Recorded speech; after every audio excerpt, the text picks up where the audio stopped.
bagaimana dengan pengawal Anda? Kudengar wakil kapten dan anak-anak akan tetap tinggal di desa Haris untuk bekerja.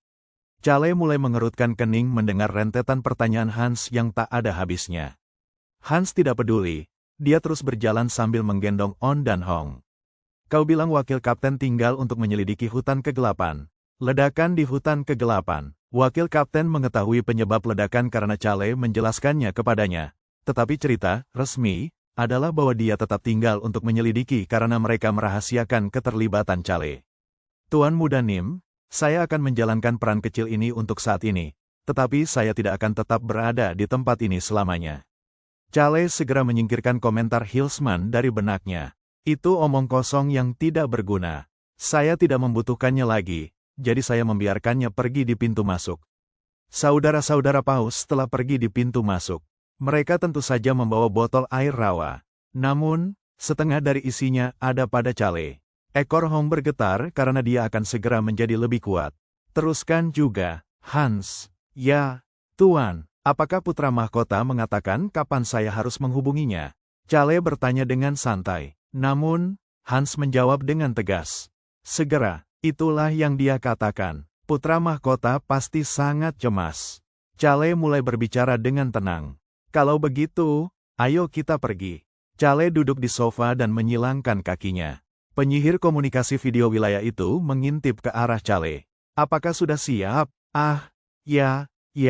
Sang penyihir menelan ludah sebelum melanjutkan. Saya bisa berbicara dengan Yang Mulia sekarang. Kalau begitu, kau bisa tinggalkan aku sekarang. Merupakan suatu kehormatan besar bagi saya untuk berbicara dengan bintang negara, sang keajaiban. Cukup, Alberu dengan tenang mengamati Chale, yang duduk santai, namun tetap penuh hormat, lalu langsung ke intinya. Betapa kacaunya mereka membuat kerajaan Brek. Jaringan informasi putra mahkota adalah yang paling akurat. Mengingat kamu tidak mengatakan apa-apa, aku rasa kamu sudah tahu apa yang terjadi. Putri Rosalind tampaknya telah membuat tekadnya. Kalau tidak, bagaimana dia bisa melenyapkan seluruh keluarga Adipati Agung dalam satu hari? Melenyapkan?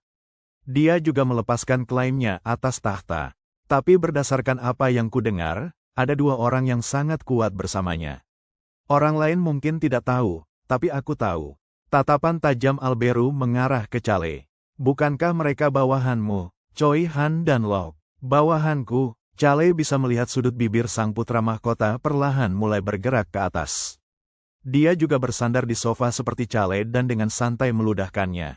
Kamu rubah yang licik. Mengapa kamu menginginkan menara ajaib? Chale menatap ke arah putra mahkota dengan ekspresi serius. Yang Mulia, Chale bangkit dari tempat duduknya, yang membuat sang putra mahkota ikut duduk dengan rasa ingin tahu. Kadang-kadang, aku punya pikiran bahwa kamu dan aku sangat mirip. Pikiran yang sangat buruk. Saya setuju, tapi bukankah tidak ada apapun di kerajaan Rowoon? Jika penyihir di luar ruangan mendengar apa yang baru saja dikatakan Chale, dia mungkin pingsan. Namun, putra mahkota Alberu tersenyum seperti yang diharapkan Chale. Tidak akan memperhatikan apa yang kamu katakan sekarang. Yang Mulia, Anda sedang tersenyum, bukan? Ya, itu benar. Putra mahkota tidak membantah. Kerajaan Rohan adalah kerajaan yang tidak memiliki ksatria maupun penyihir yang kuat. Meskipun memiliki sejarah panjang, kerajaan ini biasa-biasa saja dalam segala aspek. Chale dan Alberu melakukan kontak mata saat Alberu berkomentar. Kau bajingan tajam. Keduanya menyeringai serupa. Kali ini, giliran Chale yang berbicara. Menara ajaib untukku, dan untukmu, Yang Mulia. Chale dan Alberu menjawab pada saat yang sama. Penyihir. Keheningan sejenak memenuhi ruangan sebelum Alberu menutup matanya dengan tangannya dan mulai tertawa. Haha, menarik. Awalnya, saya pikir mengerikan juga ada orang seperti saya. Putra mahkota tertawa sejenak sebelum melepaskan tangannya dan menjawab. Saya akan memberikan apapun yang kamu butuhkan. Terima kasih banyak. Namun, kalimat itu benar-benar menyentuh Alberu. Alberu penasaran dengan sikap percaya diri Chale dan bertanya. Tapi kenapa kamu menginginkan menara ajaib? Aku yakin dia ingin tahu apakah aku tahu tentang utara. Ada sebuah eksistensi yang menjadi sumber kekhawatiran bagi kerajaan Rohan dalam novel tersebut, Kerajaan Ksatria Utara. Putra mahkota Alberu waspada terhadap kerajaan itu saat mempersiapkan invasi mereka. Perang adalah masa kekacauan, dan kekacauan akan memberikan kesempatan bagi mereka yang siap. Salah satu kesempatan itu adalah para penyihir yang melarikan diri dari kerajaan Whisper. Putra mahkota, yang tidak memiliki banyak pengaruh di kerajaan, akan menggunakannya untuk memperkuat kekuasaannya dan meningkatkan pengaruhnya di dalam kerajaan. Jika Kim Rok-soo sudah membaca lebih dari volume kelima, The Birth of a Hero, dia mungkin akan tahu dua kekuatan yang berkembang menjadi pahlawan baru. Salah satunya adalah seorang ksatria dari utara, dan yang lainnya mungkin adalah putra mahkota di depannya saat ini. Terutama karena naga hitam mengatakan kepadanya bahwa putra mahkota bukanlah manusia. Chale mulai tersenyum. Putra mahkota mencoba mencari tahu apakah Chale tahu tentang pergerakan utara dan menginginkan menara sihir karena alasan itu. Saya hanya ingin memiliki menara ajaib. Aku seharusnya tidak bertanya. Alberu dapat melihat seringai licik di wajah Chale saat dia menggelengkan kepalanya. Lalu mengapa Yang Mulia membutuhkan para penyihir? Saya hanya ingin memberi mereka rumah. Kedua jawaban itu adalah alasan yang buruk, tetapi keduanya tidak saling menegur. Kedua orang yang duduk santai seperti bagian dari sebuah lukisan itu terus mengobrol satu sama lain. Kapan kamu berencana berangkat? Saya berencana untuk pergi sekitar sebulan lagi. Bagaimana Anda akan sampai ke sana? Dengan kapal. Dan pengawalmu, penjaga. Kata-kata itu membuat Chale mulai tersenyum dan Alberu menyadari kesalahannya. Kurasa itu pertanyaan yang tidak berguna. Chale, pastikan kau berhati-hati karena tubuhmu masih lemah. Kau tahu apa yang harus dilakukan, kan? Aku akan membawa kembali semua hal baik. Kadang-kadang kita benar-benar berada di halaman yang sama tanpa alasan. 3 minggu kemudian, Chale perlahan membuka matanya dan mulai berguling-guling.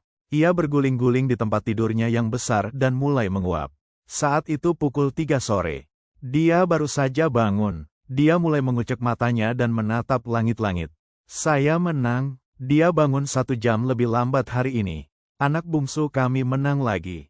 Saya benar-benar tidak tahu mengapa dia terus bangun larut malam. Naga hitam dan Hong saling menatap Chale dan jam sambil mengobrol. Chale mengusap perutnya dengan tangan kanannya. Ia hanya bangun karena ia lapar. Ah, kehidupan orang kaya yang tidak harus bekerja. Chale tidak melakukan apapun selama 3 minggu terakhir.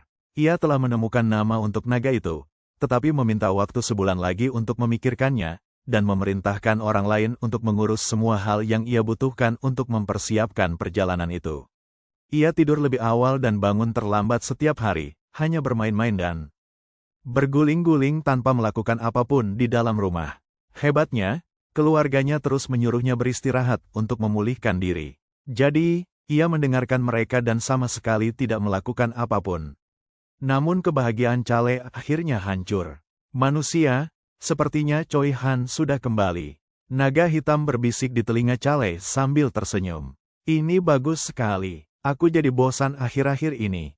Chale duduk di tempat tidur dengan ekspresi tenang. Rombongan Choi Han seharusnya tiba hari ini. Karena sudah jam 3 sore, mereka mungkin sudah ada di sana dan menunggunya. Chale meregangkan tubuhnya sebelum bangkit dari tempat tidur. 3 minggu terakhir ini, tidak melakukan apapun, semakin menenangkan pikirannya. Hasilkan uang sehingga saya tidak bisa melakukan apapun selamanya. Mata Chale tampak sangat bertekad. Ia memutuskan untuk mengurus kerajaan Whisper dan Ratu Rimba sekaligus sehingga ia bisa duduk-duduk saja tanpa melakukan apapun lagi. Chale menuju kamar mandi sementara naga hitam mendekati Hong begitu ia melihat pintu tertutup. Mata manusia yang lemah hanya tampak penuh semangat saat ia pergi ke suatu tempat. Kau benar, tapi aku senang karena aku lebih kuat sekarang. Aku bisa memastikan dia tidak terluka. Kucing perak On yang telah mendengarkan percakapan naga hitam dengan Hong memiliki ekspresi aneh di wajahnya. Dia memikirkan senyum di wajah Chale saat dia berguling-guling di tempat tidur dan bergumam pada dirinya sendiri. Apakah kamu yakin itu penuh semangat? Ya, aku benar, Nuna, tentu saja begitu. Kurasa begitu. Akhirnya On setuju dan menyisir bulunya. Bulu On dan Hong kini jauh lebih cerah. Mereka bertiga duduk menunggu Chale keluar. Mereka tak sabar untuk keluar rumah lagi setelah sekian lama. Dia menyesap teh yang diberikan oleh wakil kepala pelayan Hans sebelum dia mulai berbicara. Lama tidak berjumpa, Yang Mulia, Putri Rosalind, sudah cukup lama. Rosalind mulai tersenyum dan menjawab dengan cara yang menyegarkan. Kamu tidak bisa memanggilku putri lagi. Aku telah diusir dari keluarga kerajaan. Petik 2 titik titik titik. Apakah itu begitu? Ya, saya telah dihapus dari catatan keluarga. Saya tidak lagi memiliki nama keluarga. Calais hanya berpaling dari Rosalind, yang menjawab dengan cara yang begitu bahagia. Dia kemudian dengan santai menambahkan, "Kurasa aku bisa terus memanggilmu Nona Rosalind saat itu." Murid merah Rosalind fokus pada Calais. Meskipun dia adalah orang yang memilih untuk menyerahkan klaimnya ke takhta alih-alih dihapuskan, orang-orang masih memiliki kecapi terhadapnya akhir-akhir ini. Melihat Calais bertindak begitu normal di sekelilingnya membuatnya mampu merespon dengan hati yang santai. "Ya, sama seperti sebelumnya. Anda juga bisa terus memperlakukan saya seperti itu di masa depan." Petik 2. Dia bisa melihat Calais mengangguk tanpa melihatnya dan berpikir bahwa dia benar-benar melakukan hal yang benar dengan memilih untuk kembali dengan Choi Han. Calais tidak melihat senyum Rosalind, karena ia telah berbalik untuk melihat Choi Han dan Locke. Choi Han sedang duduk tegak, tapi sepertinya cukup bahagia. Rasanya seperti dia menjadi lebih dari orang yang baik. Murid Choi Han begitu jelas bahwa itu dia tampak seperti orang yang sangat baik. Bahkan, ia tampaknya telah mengambil langkah lain untuk menjadi pahlawan keadilan. Calais berpaling dari getaran pria baik yang tidak menyatu dengan baik dengannya dan malah melihat ke arah Locke. Locke berbeda dari Choi Han. Dia tampaknya memiliki sesuatu untuk dikatakan, tetapi terlalu malu untuk mengatakannya dan dengan demikian hanya bisa duduk di sana gelisah jari-jarinya. Calais Nim, apa, tidak perlu baginya untuk berbalik. Choi Han adalah satu-satunya orang yang memanggilnya, Calais Nim. Haruskah saya melaporkan tentang apa yang terjadi di kerajaan Brek? Namun, Calais, yang sedang melihat Locke, menggelengkan kepalanya. Tidak perlu, saya tidak berpikir saya perlu tahu apa yang Anda lakukan untuk seorang teman. Rosalind bisa melihat Choi Han tersenyum dengan tenang setelah mendengar kata-kata Calais.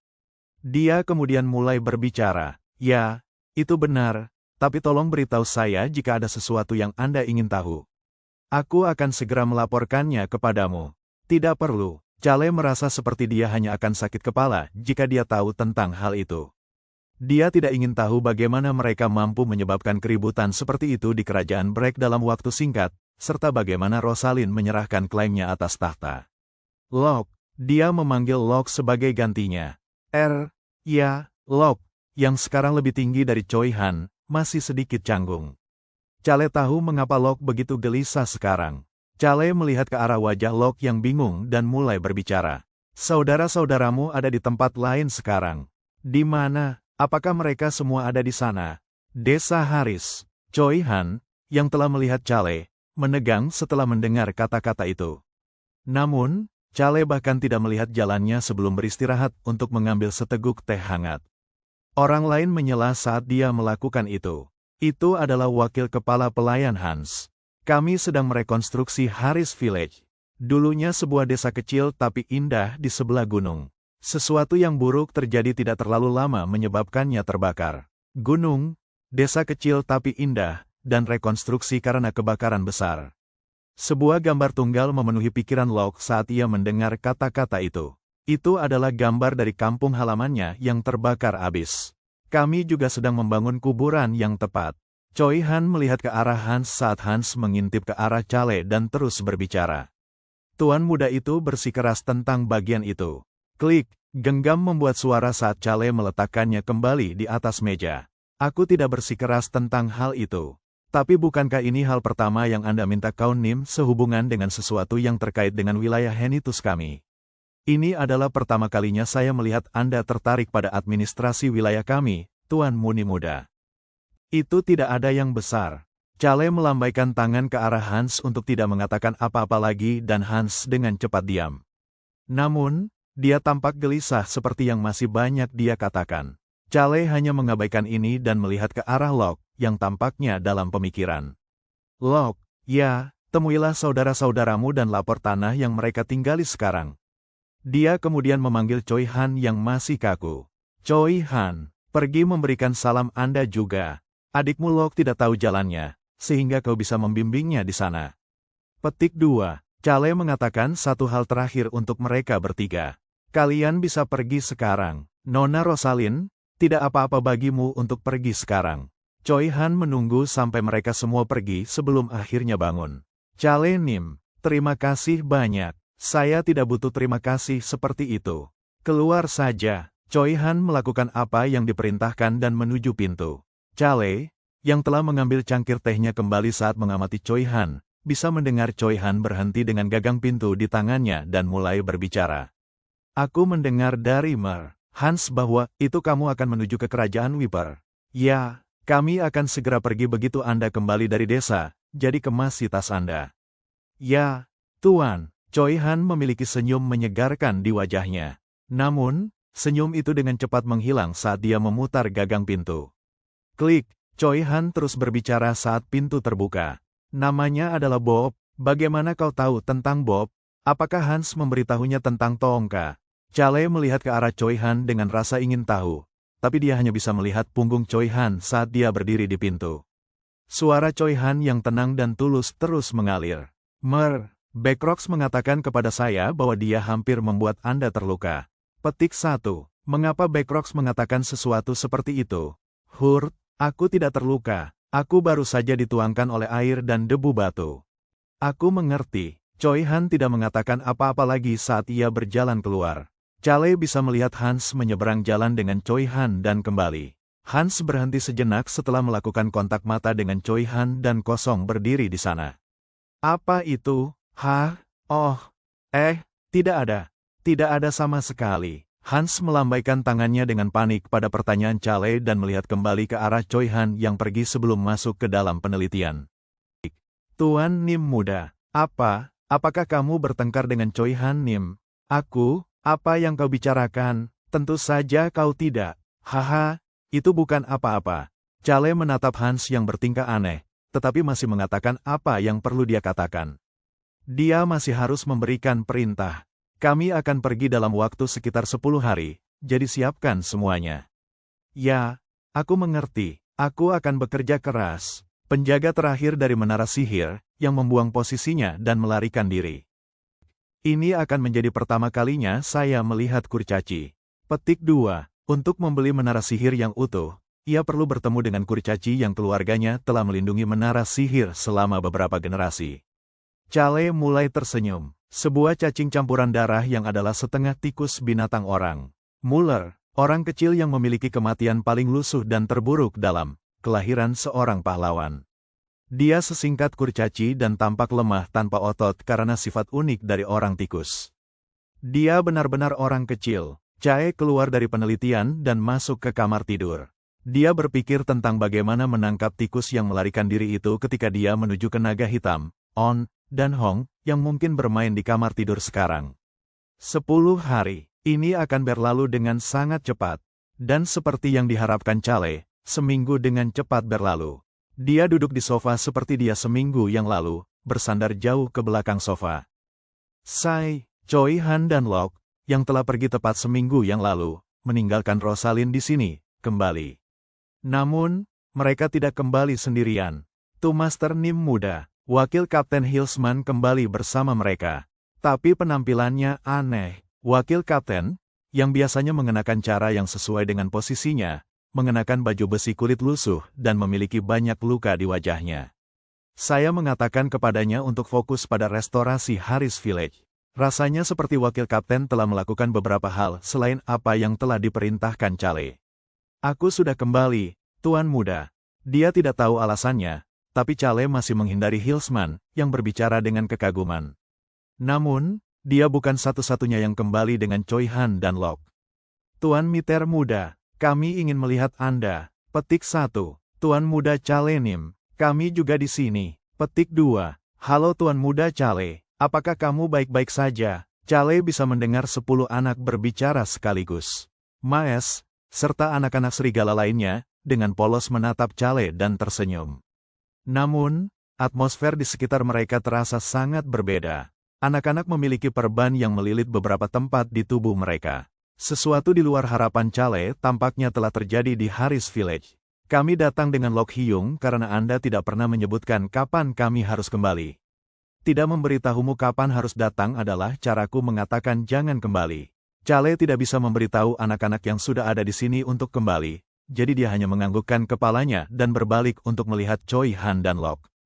Dia memberikan perintah kepada mereka berdua. Kemasi tasmu, kami akan pergi dalam 2 hari. Namun, jawaban datang dari tempat lain. Ya, Tuan, sebanyak 11 orang. Wakil kapten dan anak-anak Wolf semua dengan penuh semangat menanggapi. Rasanya seperti Chale sedang melihat brigade ksatria yang telah berlatih untuk waktu yang lama.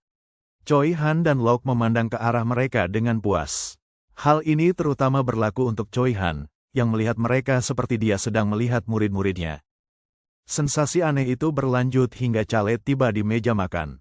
Yang diucapkannya hanyalah satu kalimat. Aku akan mengunjungi kerajaan Wiper sebentar. Dentang, sendok di tangan adik bungsunya, Lily yang berusia 7 tahun, terjatuh ke tanah. Chale menoleh untuk melihat Lily setelah mendengar suara itu dan melihat Lily dengan wajah pucat dan sudut bibirnya bergetar. Guruku berkata, kerajaan Wiper sangat menakutkan saat ini dan orang-orang meninggal setiap hari. Para bangsawan harus bersembunyi dan bahkan sulit untuk makan makanan enak. Anda bahkan tidak bisa tidur dengan tenang. Itulah yang dikatakan guruku. Kamu tidak diizinkan melakukan hal itu. Pangeran Derut memotong ucapan Lily dan menjawab dengan tegas. Chale menatap Derut dengan bingung.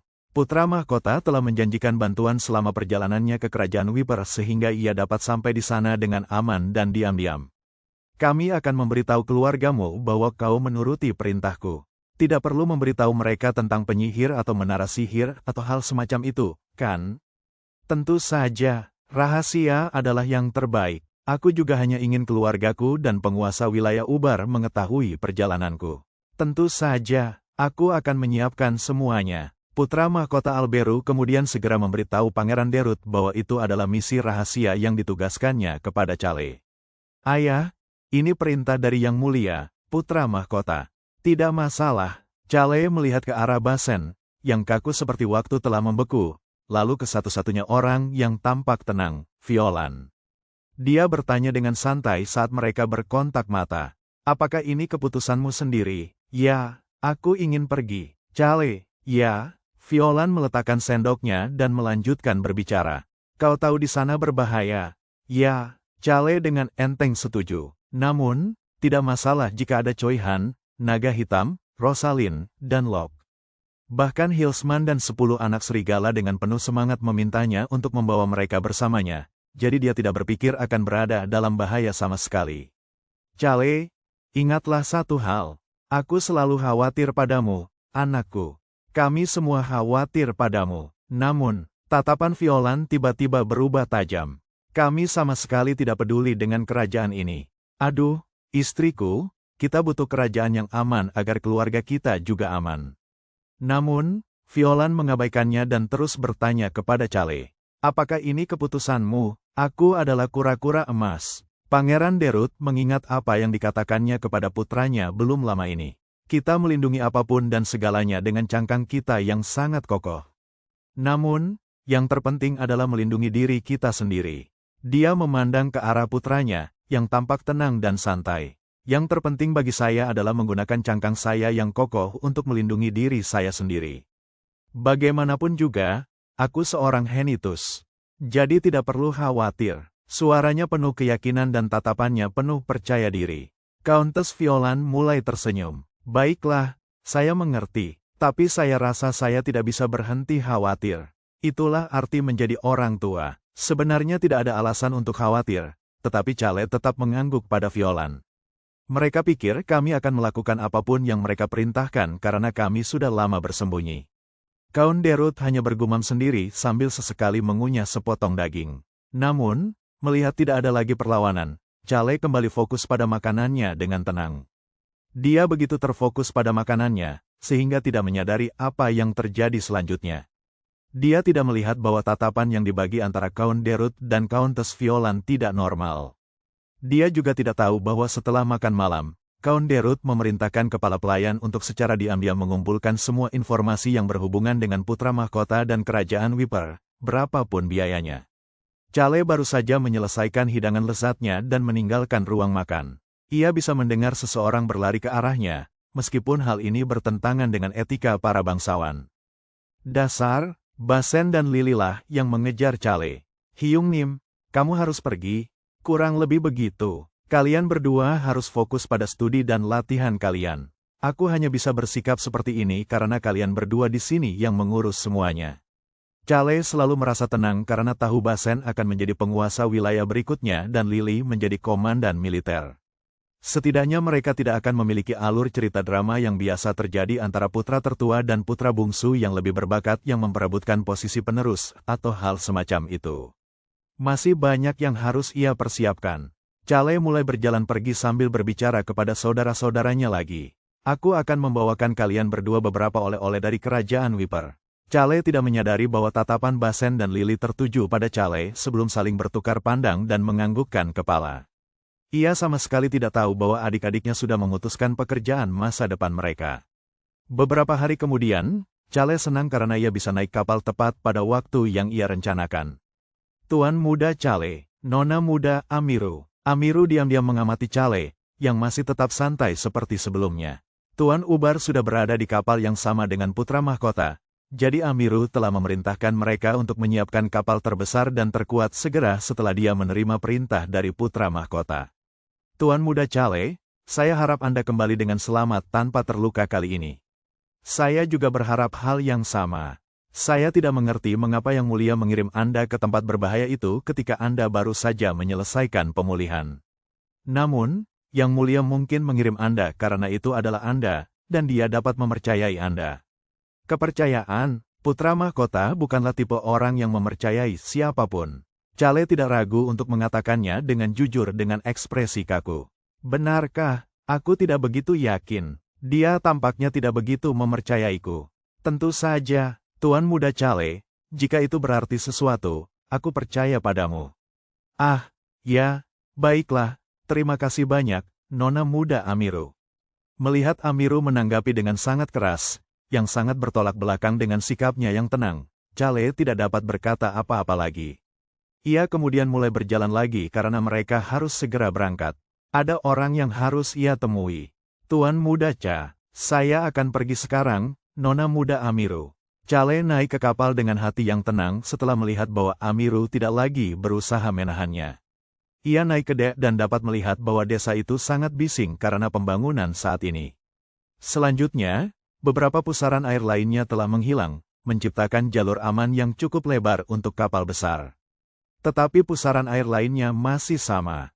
Hah, bagaimana dia bisa berakhir dengan begitu banyak orang?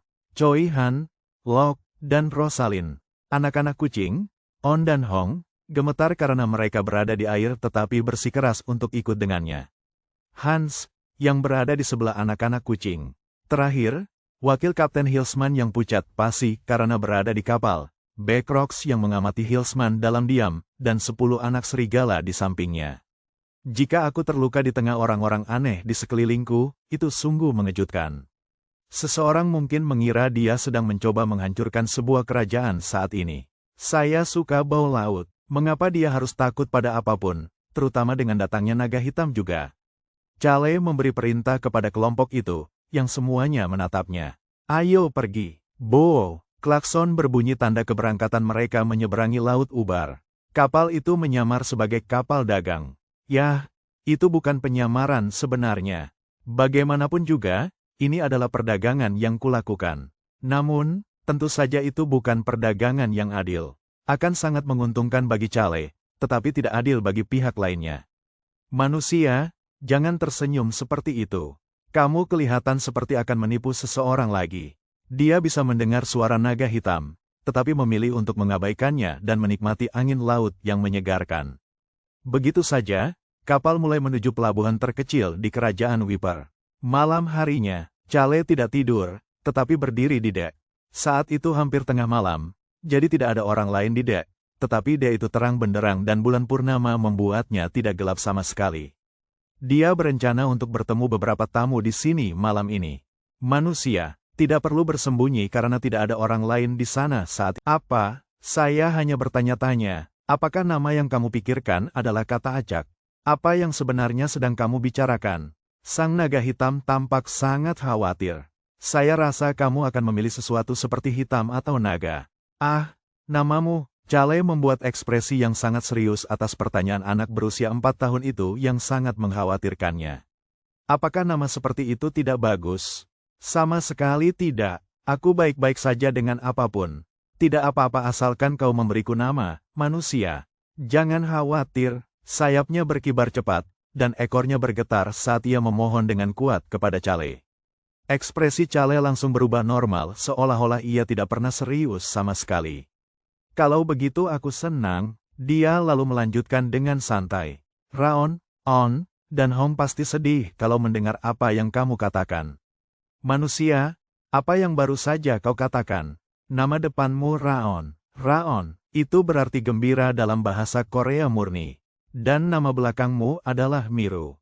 Miru, bahasa Korea murni untuk naga. Naga gembira, nama yang lucu, tetapi Chale telah memikirkannya dengan tulus.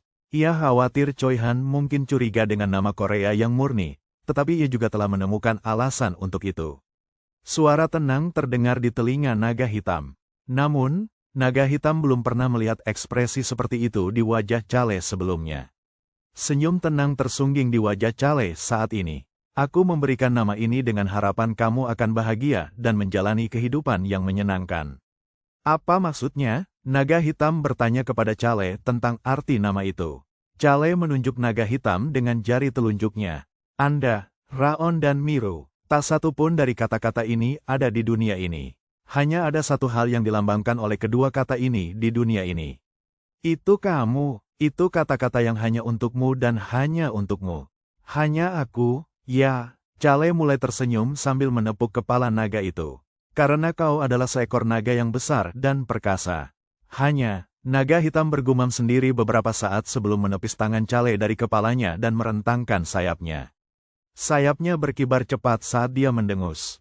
Kurasa itu berguna. Aku akan memberimu layanan khusus dan menggunakan nama ini. Tentu saja, Raon. Aku adalah Raon Miru yang agung dan perkasa. Ya, Raon, benar, aku Raon. Naga hitam telah menerima nama depan dan nama belakang setelah 4 tahun hidup. Sekarang ia memiliki sesuatu selain tubuhnya yang hanya miliknya. Naga itu mengangkat kepalanya. Dia bisa melihat kegelapan langit malam yang berbeda dari kegelapan di dalam gua. Malam seperti inilah saat dia diselamatkan dari gua. Naga hitam, Raon, tidak akan pernah melupakan momen itu. Dia juga merasa tidak akan pernah melupakan momen ini. Chale mengangkat kepalanya seperti naga hitam. Langit malam tetap sama kemanapun dia pergi. Dia bisa mendengar suara Raon saat dia terus menatap langit dengan tatapan kosong. Terima kasih, Chale. Apa? Chale menatap Raon dengan heran. Namun, naga hitam sudah kembali normal. Manusia, bagaimana mungkin kamu tidak bisa mengerti pada saat pertama kali? Mengapa kamu tidak mengatakannya sekali lagi? Tidak, aku benar-benar, sungguh, dan sama sekali tidak akan melakukannya. Manusia lemah, masuklah ke dalam dan tidurlah. Kau akan masuk angin. Namun, bertentangan dengan tindakannya, sayap Raon berkibar dan ekornya bergoyang-goyang seperti On dan Hong. Chale diam-diam menertawakan penampilan Raon. Chale yang tertawa pelan terlihat jelas, meskipun saat itu malam hari dan mereka berada di lautan. Saya pikir akan sulit untuk kembali lagi. Mengapa itu berbeda-beda? Raon tiba-tiba berhenti bicara sebelum melihat ke arah laut. Ia melihat ke suatu tempat yang jauh dari kapal. Percikan air terbelah ketika suatu keberadaan besar perlahan menampakkan dirinya. Itu adalah seekor paus. Itu terjadi pada saat itu. Chale Nim, seseorang melesat keluar dari dalam kapal dan bergegas menuju Chale dengan sangat cepat. Itu adalah Choi Han. Choi Han memasang ekspresi khawatir saat memeriksa keberadaan yang perlahan menampakkan diri. Ia kemudian berbalik untuk melihat Chale dan mendekatinya. Saat itulah Choi Han bisa melihatnya. Chale melambaikan tangan padanya untuk pergi dengan ekspresi sangat kesal. Sang naga Raon kemudian mengejek Choi Han dan mulai berbicara.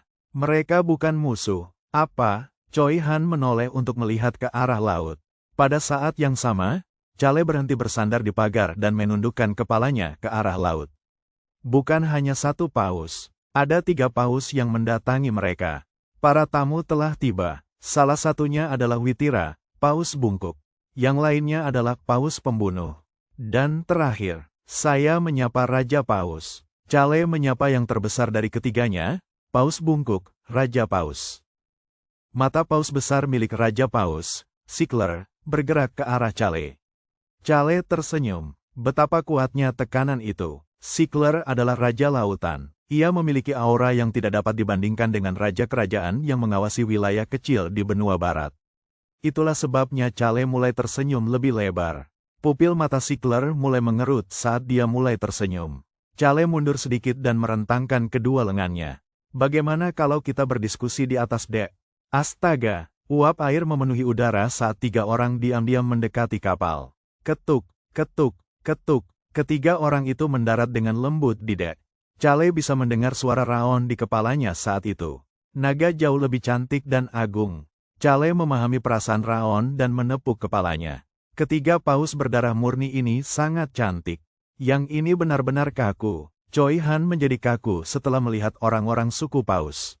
Chale mengikuti arah pandangan Choi Han dan menatap ketiga orang di depannya. Calon Ratu Paus, Witira. Dia sama seperti biasanya, paus pembunuh dengan rambut putih. Pria ini mungkin Archie, pejuang terhebat dari suku paus. Dia memiliki peran penting dalam alur cerita suku paus dalam novel tersebut. Dialah yang memukul Locke dalam novel, dan dia adalah seseorang yang kasar dan memiliki kepribadian yang buruk. Namun, kesetiaannya cukup kuat. Sudah lama sejak terakhir kali aku datang ke Laut Selatan. Suara tua namun dingin itu membuat Choi Han menoleh. Sickler, sang Raja Paus, tersenyum lembut. Dia adalah pria setengah baya paling tampan dalam novel tersebut. Penulis tampaknya telah mencurahkan jiwanya ke dalam karakter ini, karena novel tersebut membutuhkan 4 baris untuk menggambarkan penampilan Sickler. Saya mengerti mengapa penulis melakukan hal itu. Namun, penampilanmu tidak akan memuaskanmu. Chale hanya perlu menerima apa yang perlu ia terima. Bagian selatan jauh lebih hangat, bukan? Pupil mata Sickler mulai mengerut. Dia persis seperti yang digambarkan Witira. Putrinya, Witira, mengatakan bahwa Chale adalah orang yang lemah namun kuat. Seperti yang disebutkan olehnya, dia adalah orang terlemah di dek tetapi tidak memiliki masalah untuk tetap percaya diri. Bagian selatan juga bagus. Terima kasih telah menyelamatkan putraku. Aku datang bersama putriku karena aku ingin mengucapkan terima kasih secara pribadi. Tidak perlu ucapan terima kasih seperti itu. Aku hanya melakukan apa yang harus kulakukan. Chale tersenyum lembut sambil mengulurkan tangannya dengan hormat. Apa gunanya berdiskusi panjang lebar di malam hari seperti ini? Karena kita berdua orang sibuk, haruskah kita langsung ke intinya? Tentu saja, tapi kau lihat, Chale melakukan hal yang sama sebelum mengulurkan tangannya. Choi Han, Archie, entah mengapa, Archie dan Choi Han saling menatap. Apa yang akan terjadi jika 2 orang yang baru pertama kali bertemu itu saling membenci? Chale memegang bahu Choi Han dengan kuat dan Choi Han menoleh ke arahnya. Choi Han terpesona oleh kecantikan suku paus beberapa saat yang lalu. Jadi apa yang membuatnya begitu marah? Kapal ini akan tenggelam dengan satu tebasan pedangnya jika Choi Han mulai bertarung di kapal. Apa itu? Chale Nim. Paus itu mengamatimu dari ujung kepala sampai ujung kaki. Beraninya dia. Archie bahkan lebih buruk dari Toongka. Kau tahu, orang-orang yang berada di pihak yang baik tetapi selalu membuat masalah. Archie adalah tipe karakter seperti itu. Dia adalah seseorang yang hanya berjanji setia kepada Sickler dan bahkan tidak peduli dengan orang lain, termasuk anggota suku paus lainnya. Dia adalah pembuat onar bagi para paus. Chale akhirnya menatap Archie. Baiklah, Chale menahan erangannya. Archie benar-benar menatapnya dengan mata tajam. Mengapa bajingan ini bersikap seperti ini? Namun, jawabannya cukup jelas. Mungkin karena saya meminta Sickler datang sendiri menemui saya. Archie tidak peduli dengan fakta bahwa Chale telah menyelamatkan putra Sickler atau fakta bahwa ia membantu para paus melawan para putri duyung. Chale sedikit menegang setelah menatap mata tajam seseorang yang bahkan lebih kuat dari Witira. Sickler dapat melihat Chale menegang dan segera mulai melotot ke arah Archie. Dia telah berkali-kali memberitahu Archie untuk tidak melakukan ini, tetapi Archie tampaknya tidak pernah mendengarkan. Archie, cukup. Sickler berhenti berbicara dan menoleh. Ayah, Tuan Muda Chale sangat aneh. Hanya sesaat, tapi dia merasa sangat besar. Ia teringat apa yang dikatakan Witira saat melihat Chale. Ia dapat melihat bahwa Chale sekali lagi berdiri dengan santai, seolah-olah ia tidak pernah menegang sejak awal. Namun, suasana di sekitar Chale berbeda. Ia akhirnya mengerti mengapa putrinya mengatakan bahwa Chale kuat. Tatapan yang tampak begitu dalam hingga mereka tidak dapat memahami kedalamannya diarahkan ke Archie. Choi Han, yang telah menonton dari samping, tanpa sadar berhenti mengerutkan kening. Chale Nim, tubuh saya merespons sendiri. Vitalitas hati merespons tekanan dari Archie, membuat sedikit aura dominasi keluar juga. Siapa kamu? Menurutmu, kamu ini siapa? Aura dominasi memperlihatkan sekitar setengah dari kekuatannya. Tepat setengah langkah, beraninya kau menatapku seperti ini. Jika kamu bahkan tidak bisa menjawab pertanyaan itu. Kalau begitu, jangan sampai ketahuan menatap seperti itu. Pada saat itu, Chale menyingkirkan aura dominasi dan mulai tersenyum sambil melihat ke arah Sickler. Benar begitu, Yang Mulia, itulah sebabnya dia hanya menggunakan setengah dari aura dominasi dan sekarang menatap Sickler dengan senyum paling cerah yang bisa dia tunjukkan. Memang, minta maaf dan perkenalkan dirimu. Archie kemudian sadar kembali dan menjadi bawahan setia Sickler.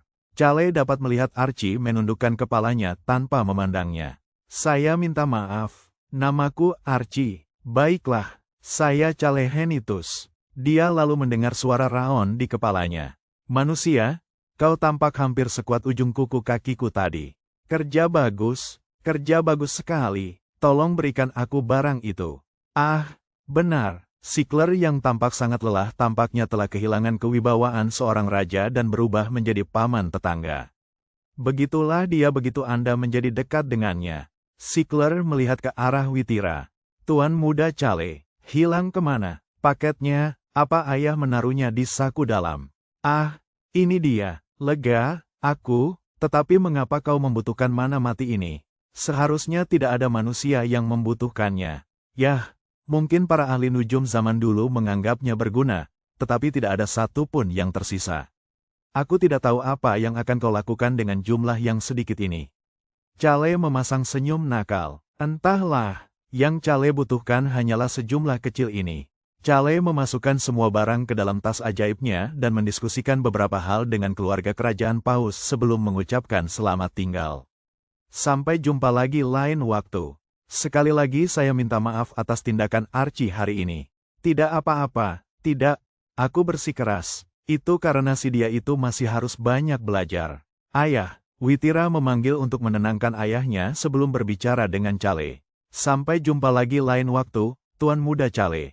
Tentu saja, ia perlu menemui mereka beberapa kali karena masih banyak cara yang bisa ia lakukan untuk memanfaatkan mereka. Chale melambaikan tangan dengan santai ke arah Witira dan Sickler yang pergi, juga Archie yang gelisah yang mengucapkan selamat tinggal, sebelum berbalik kembali ke arah krunya. Choi Han, apa yang sedang kamu lakukan? Ah, tidak ada apa-apa. Chale berjalan melewati Choi Han, yang telah berdiri di sana dengan ekspresi kosong di wajahnya selama beberapa saat, dan menuju ke dalam kapal. Aku mau tidur. Naga hitam Raon, yang mengikuti di belakang Chale, tiba-tiba menoleh dan mulai berbicara kepada Choi Han. Aku Raon Miru, makhluk yang tampan, cantik, agung, dan perkasa. Ingat itu, Choi Han menatap naga yang sangat bersemangat itu sebelum mengamati Chale, yang tampak santai seperti biasanya. Aku juga harus menjadi lebih kuat. Suara Choi Han menghilang ke dalam lautan saat dia berdiri di dek sendirian. Tentu saja, jika Chale mendengar ini, dia akan terkesiap ketakutan, berpikir bahwa Choi Han yang lebih kuat akan dengan mudah menghancurkan seluruh benua ini. Keesokan paginya, Chale dapat melihat bahwa Hong sedang menggerutu di samping naga hitam, yang sekarang akan dipanggil Raon. Saya suka Raon, keren. Tapi menurut saya Rahong juga bagus. Raon Miru, nama adik bungsu kami sangat bagus. Itu yang terbaik. Hei, Wolfie, aku Raon Miru. Hai, penyihir, aku Raon Miru. Choi Han, aku sudah tahu namamu. Jika kamu mengetahuinya, katakanlah. Tentu saja, Raon Miru, bagaimana kamu bisa punya nama belakang itu? Sesuatu yang aku buat, dibuat-buat, ya. Tiba-tiba aku teringat kata itu saat melihat Raon. Kata itu muncul begitu saja di kepalaku. Itu pengalaman yang sangat menarik. Kenapa kamu bertanya? Tidak ada. Itu hanya menarik. Raon Miru, nama yang keren. Tuan Muda Nim, Bilos yang lebih gemuk kini lebih menyerupai celengan. Ia melompat ke atas kapal untuk menyambut Cale di dek. Bilos tampak jauh lebih ringan dari berat badannya yang sebenarnya, karena ia dengan lincah melompat ke atas kapal begitu kapal berhenti. Aigo, Tuan Muda Nim, kuharap kau tidak mabuk laut. Sepertinya dia sedang mencoba menjilatmu. Cale menepuk bahu Bilos dan berbisik di telinganya. Saatnya menangkap ikan besar, aku akan percaya padamu, Tuan Muda.